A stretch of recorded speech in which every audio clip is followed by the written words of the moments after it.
नमस्कार दोस्तों, कैसे हैं आप सब। आज हमारा टॉपिक है पॉलिनोमियल्स। ये क्लास 10th का सेकंड चैप्टर स्टार्ट हो रहा है। फर्स्ट हमने फिनिश कर दिया है। आप अगर फर्स्ट नहीं देखे हैं तो उसको आप जितने भी वीडियो पढ़े हैं उनको आप जरूर देखें, आपको पूरी तरह से समझ में आएगा। आज के लेक्चर में हम डिस्कशन करेंगे कि पॉलिनोमियल्स क्या होते हैं, इनके टाइप्स क्या होते हैं, और इनका जो फर्स्ट एक्सरसाइज में है उसमें ग्राफ में भी 10th में ग्राफ भी पढ़ाया जाता है, तो ग्राफ से रिलेटेड भी बातें हम करेंगे इसमें। तो आप हमें अंत में जरूर बताइएगा वीडियो कैसे लगा, और कमेंट जरूर करें, लाइक और सब्सक्राइब करें। तो यहाँ पर देखेंगे हम पहले डेफिनेशन में पॉलिनोमियल्स क्या होते हैं। पॉलिनोमियल्स का मतलब होता है बहुपद, हिंदी में कहें तो।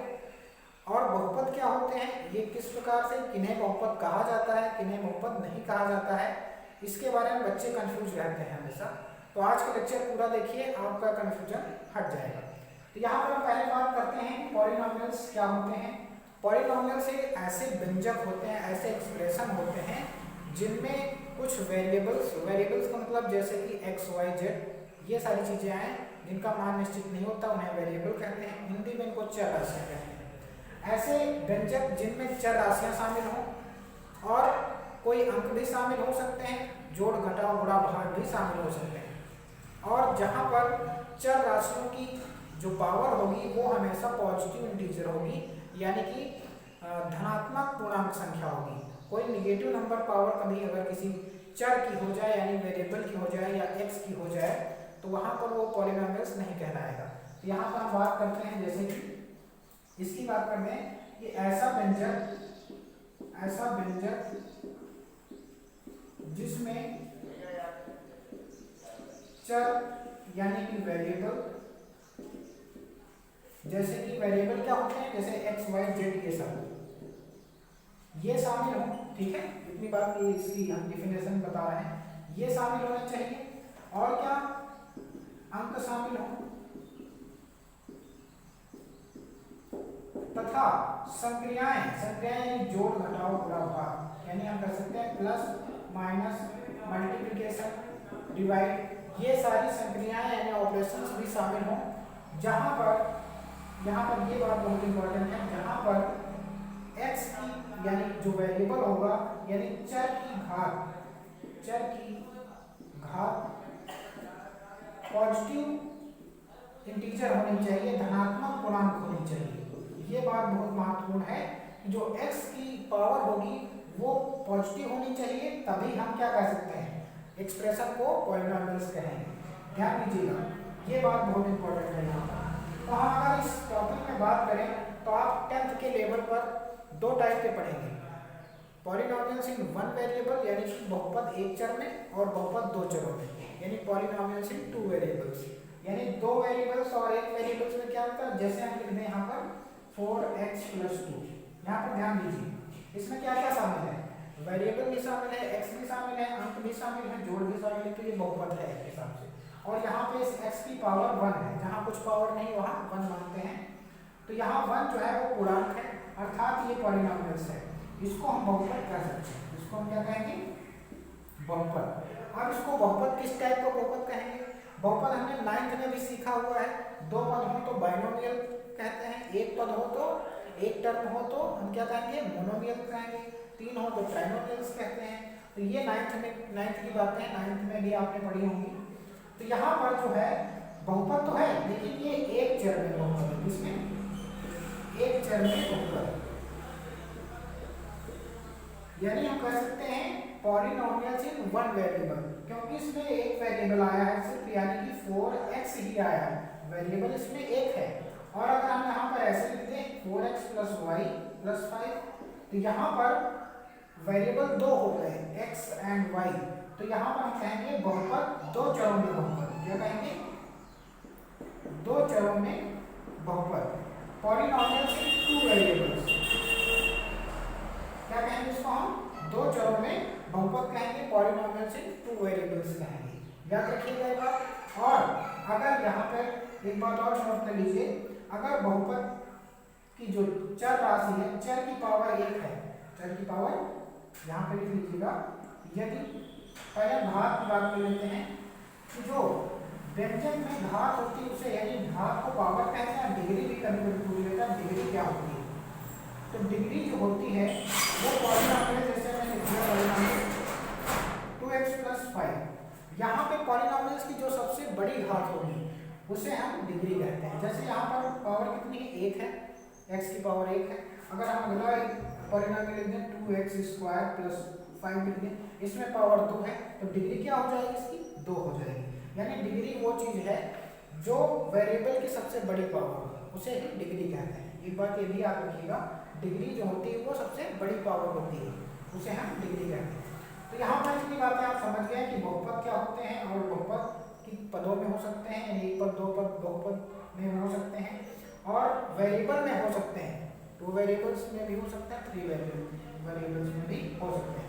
लेकिन 10th में आपको 2 वेरिएबल्स में पढ़ना है ज़्यादातर। तो यहाँ पर हम थोड़ी सी बात कर लेंगे और आगे इसके बारे में इसको रफ कर देते हैं।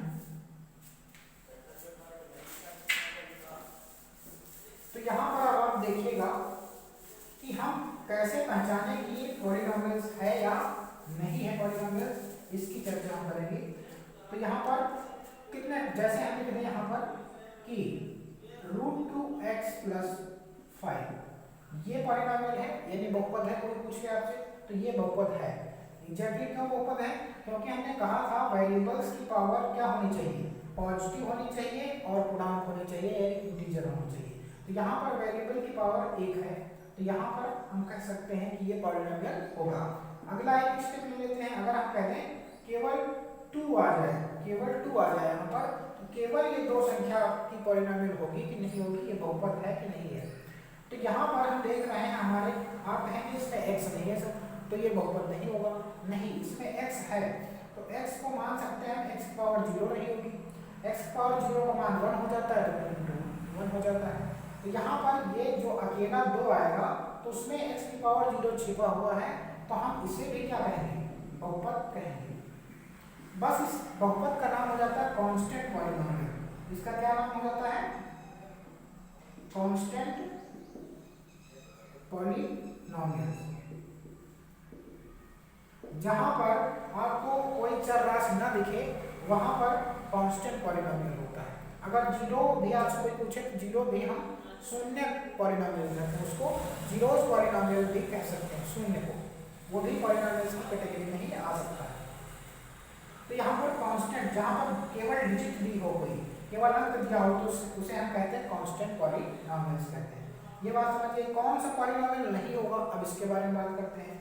जैसे यहाँ सब पॉलिनॉमियल्स हैं, जैसे 3x प्लस 4 ये भी पॉलिनॉमियल्स है, और 3x स्क्वायर प्लस 5, यहाँ पे x की पावर देखो 2 है, ये भी पॉलिनॉमियल्स है।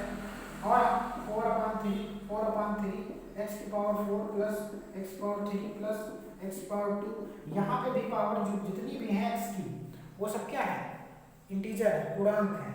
तो हम इसको भी क्या कहेंगे, पॉलिनॉमियल्स कह सकते हैं। एक बात याद रखिए, जहाँ पे पॉलिनॉमियल्स ऐसा हो जाएगा, जैसे हमने लिख दिया 1/x, अब 1/x को पॉलिनॉमियल नहीं कहेंगे। क्यों नहीं कहेंगे, क्योंकि x को हम ऊपर लाएंगे तो पावर इसकी -1 हो जाएगी। और हमने बता रखा है कि अगर पॉलिनॉमियल सुनना है तो उसमें जो चर है, यानी जो वेरिएबल है, उसकी पावर पॉजिटिव होनी चाहिए, प्लस की होनी चाहिए, और पूरी पूरी होनी चाहिए, आधी बटे में नहीं होनी चाहिए। यानी कि हम कह सकते हैं कि इंटीजर होनी चाहिए। तो यहाँ पर ये पॉलिनॉमियल्स नहीं होगा। और जितने भी बटे में आएंगे, जैसे x² प्लस 5x प्लस 2 आ जाए, ये भी पॉलिनॉमियल्स नहीं होगा। क्यों, क्योंकि ये सब ऊपर लेके जाओगे आप, माइनस की नेगेटिव पावर आ जाएगी उनमें, तो इसलिए ये पॉलिनॉमियल्स नहीं होंगे। और आगे बढ़ें, अगर हम कहते हैं कि ये क्या पॉलिनॉमियल है, √x plus 3, √x plus 3 polynomial हो सकता है, नहीं हो सकता है। क्यों नहीं हो सकता है, क्योंकि यहाँ पर x की पावर अगर हम देखें तो रूट है, रूट का मतलब होता है 1/2, रूट का मतलब क्या होता है, पावर 1/2। और हमने बता रखा है कि जो वेरिएबल की पावर होगी वो पूरी पूरी संख्या होगी, कोई बटे में नहीं होगी, यानी कि इंटीजर होगी। तो यहाँ पर जहाँ पे आप देखिएगा x में रूट लग जाए तो वो भी पॉलिनॉमियल्स नहीं होगा। एक बात गौर करनी है यहाँ पर, अगर केवल डिजिट पे रूट है, x पे नहीं है रूट, तो वो पॉलिनॉमियल होगा। और अगर x पे रूट है तब पॉलिनॉमियल नहीं होगा। किसी भी अंक पर रूट आ सकता है तो पॉलिनॉमियल माना जाएगा। और जब x पे या y पे या z पे वेरिएबल पे रूट आ जाएगा तब वहाँ पॉलिनॉमियल हम उसे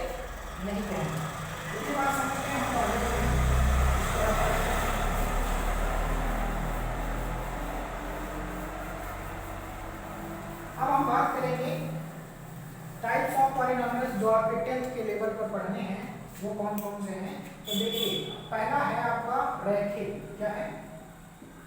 रैखिक बहुपद। रैखिक बहुपद का मतलब है linear polynomial. Linear polynomial. Linear polynomial यानी रैखिक। रैखिक बहुपद क्यों कहते हैं इसको? लीनियर पॉलिनोमियल क्यों कहते हैं? क्योंकि अगर हम इसका ग्राफ ड्रॉ करते हैं, इसका हम आलेखन करते हैं, ग्राफ बनाते हैं, तो एक लाइन आती है, एक लाइन सिर्फ आती है, इसीलिए हम इसको रैखिक बहुपद कहते हैं। और रैखिक बहुपद में चर की घात जो होती है, डिग्री जो होती है, वो हमेशा एक होती है। जैसे एक हम रैखिक बहुपद लिखें 2x + 5, इसे हम क्या कहेंगे? इसे हम रैखिक बहुपद कहेंगे, क्योंकि घात क्या है इसकी? इसकी घात जो है वो एक है। जिस पॉलिनोमियल की पावर 1 होगी उसे हम क्या कहेंगे? लीनियर पॉलिनोमियल कहेंगे, रैखिक घात कहेंगे, रैखिक बहुपद कहेंगे। और जिस पॉलिनोमियल की पावर 2 होगी उसे हम कहेंगे द्विघात समीकरण, या फिर हम कह सकते हैं क्वाड्रेटिक पॉलिनोमियल, द्विघात बहुपद। क्या कह सकते हैं? द्विघात बहुपद। इसको हम कहेंगे क्वाड्रेटिक पॉलिनोमियल। क्वाड्रेटिक पॉलिनोमियल क्यों कहा? क्योंकि हमने क्वाड्रेटिक का मतलब है 2x² + 10 ऐसे लिखते हैं हम। तो यहाँ पर x की पावर कितनी है? 2 है, तो इसीलिए हम कहते हैं इसको क्वाड्रेटिक पॉलिनोमियल कहते हैं, क्योंकि इसमें पावर वेरिएबल की 2 है। ठीक है, अगर 3 हो तो उसको हम त्रिघाती बहुपद यानी क्यूबिक पॉलिनोमियल कहेंगे हमसे, ये बात याद रखिएगा। तो घात इसमें कितनी है? घात इसमें 2 है। तो यहाँ पर हम बात करते हैं कि रैखिक बहुपद का ग्राफ कैसे बनाया जाता है और इसके ग्राफ में क्या बनता है। यानी कि क्वाड्रेटिक पॉलिनोमियल होगा तो उसका ग्राफ कैसा बनेगा, और रैखिक बहुपद होगा तो उसका ग्राफ कैसा बनेगा। जो एक्सरसाइज 2.1 है इसकी, इस चैप्टर की, वो ग्राफ से रिलेटेड है। आपको ग्राफ में केवल ये बताना है कि जीरोज कितने होंगे इसके। जीरोज का अर्थ होता है x की वैल्यू। जैसे यहाँ पर ध्यान दीजिए, हमने लिख दिया है 2x + 5, तो x के कितने मान होंगे? तो x का मान हम सॉल्व करेंगे ऐसे, जैसे मान लीजिए 2x + 5 = 0 दिया है, तो x का मान इधर 5 जाएगा, माइनस हो जाएगा, और डिवाइड में 2 आएगा, तो -5/2। तो यहाँ x के मान कितना आया? x का मान 1 आया ना, यानी -5/2 आ गया, एक कोई मान है x का। तो इसी को नाम देते हैं जीरोज। क्या नाम देते हैं? जीरोज ऑफ x, या जीरो ऑफ पॉलिनोमियल ऐसे कह सकते हैं। यानी जो x के मान कितने हो सकते हैं, x के जो वैल्यूज हैं, x की जो वैल्यूज हैं, उन्हीं को कहा जाता है जीरोज ऑफ पॉलिनोमियल। ठीक है, तो यहाँ पर हम अगर देखें कोई रैखिक बहुपद, अगर ग्राफ ड्रॉ करें रैखिक बहुपद का, तो उसमें हमेशा ग्राफ जब आएगा तो x एक्सिस को कितनी बार काटेगा? केवल एक बार काटेगा। तो उसमें शून्यांक कितने होंगे? भाई अगर रैखिक बहुपद है यानी कि लीनियर पॉलिनोमियल है, तो x का एक ही मान आएगा। तो उस स्थिति में हम जब ग्राफ बनाएंगे तो लाइन एक ही बार x एक्सिस को कट करेगी, तो हम कहेंगे 1 0, क्योंकि ये लीनियर पॉलिनोमियल है। अगर 2 बार कट कर रही है तो मतलब x के 2 मान होंगे। एक बात और याद रखिएगा कि जितनी घात x पे होती है, x के उतने ही मान होते हैं। जैसे यहाँ पर रैखिक है, x की पावर 1 है, तो वहाँ पर 1 मान आएगा। और यहाँ पर क्या है, ये आपका क्वाड्रेटिक इक्वेशन है, यानी क्वाड्रेटिक पॉलिनोमियल है जिसमें पावर 2 है, तो x की 2 वैल्यूज आएंगे, प्लस की और माइनस की। तो यहाँ पर जितनी बातें आप समझ गए हैं, अब आगे हम ग्राफ पे थोड़ा सा चर्चा कर लेते हैं, उसके बाद हम आगे बढ़ेंगे।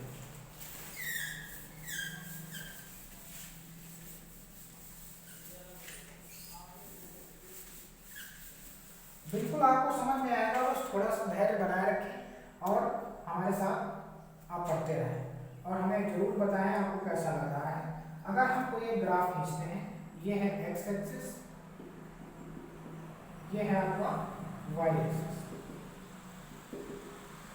ये y dash, sorry x dash, और ये y डैश। यहाँ पर ओरिजिन पॉइंट O होता है।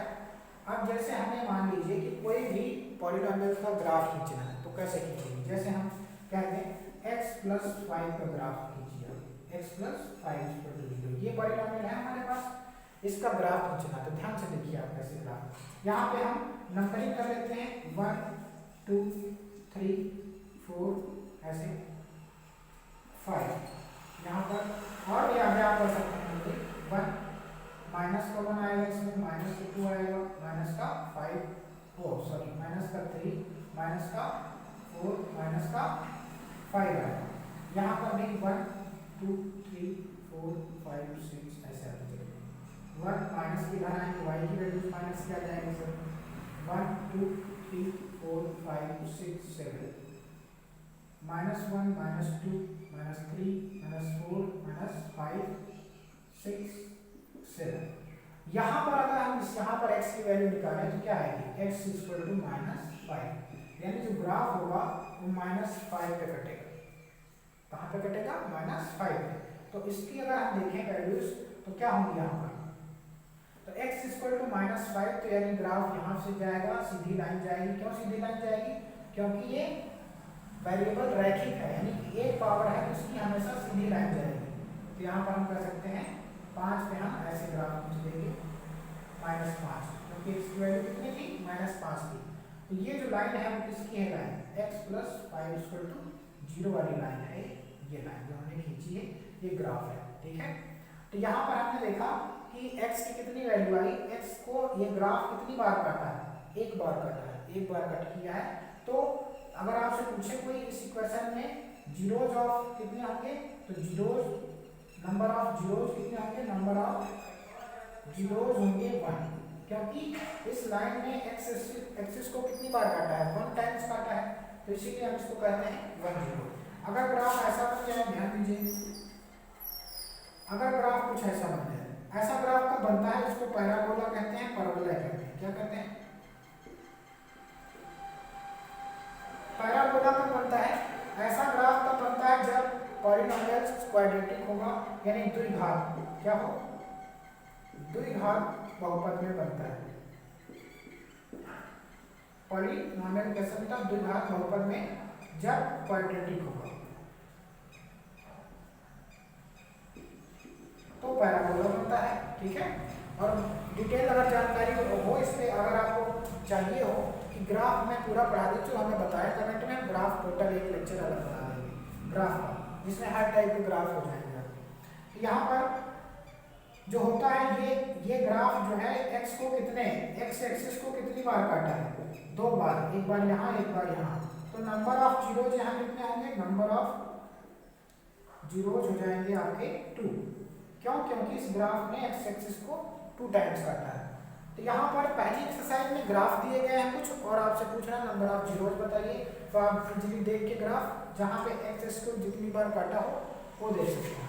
अगला ग्राफ ऐसे हो सकता है, मान लीजिए कि आपको ऐसे बना दिया, ऐसे कर दिया, तो ये एक्स एक्सिस को कितनी बार काट रहा है, ये एक बार काट रहा है। तो यहाँ पर नंबर ऑफ जीरोज क्या होंगे, नंबर ऑफ जीरोज हो जाएंगे, नंबर ऑफ जीरोज आ जाएंगे 1।